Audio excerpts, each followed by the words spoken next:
tender flame, stories of romance. I'm Mardell, reading The Blue Castle by L.M. Montgomery.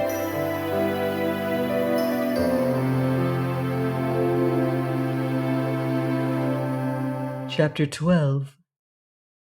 Valency hurried home through the faint blue twilight. Hurried too fast, perhaps. The attack she had when she thankfully reached the shelter of her own room was the worst yet. It was really very bad. She might die in one of those spells. It would be dreadful to die in such pain. Perhaps this was death. Valency felt pitifully alone. When she could think at all, she wondered what it would be like to have someone with her who could sympathize, someone who really cared, just to hold her hand tight if nothing else, someone just to say, "Yes, I know it's dreadful, be brave, you'll soon be better." Not someone merely fussy and alarmed, not her mother or Cousin Stickles. Why did the thought of Barney Snaith come into her mind? Why did she suddenly feel, in the midst of this hideous loneliness of pain, that he would be sympathetic, sorry for anyone that was suffering? Why did he seem to her like an old, well-known friend?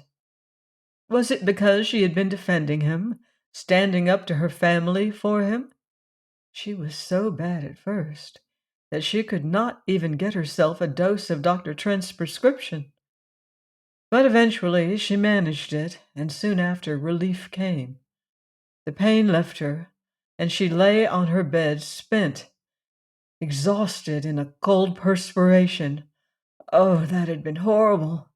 She could not endure many more attacks like that. One didn't mind dying if death could be instant and painless, but to be hurt so in dying. Suddenly she found herself laughing.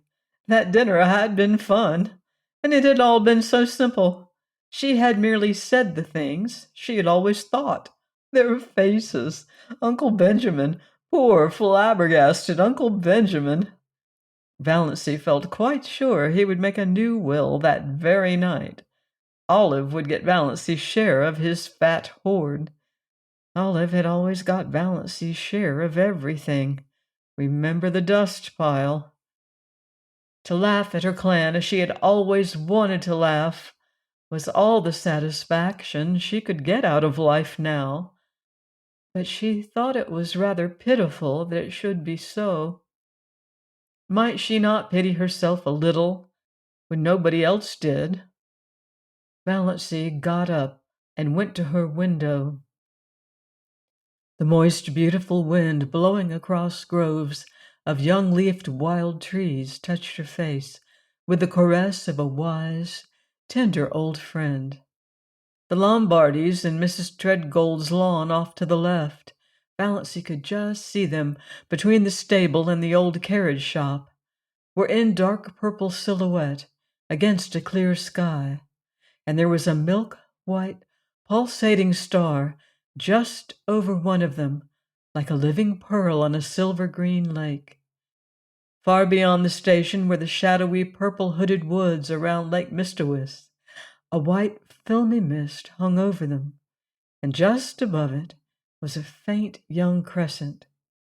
Valency looked at it over her thin left shoulder. "I wish," she said whimsically, "that I may have one little dust pile before I die."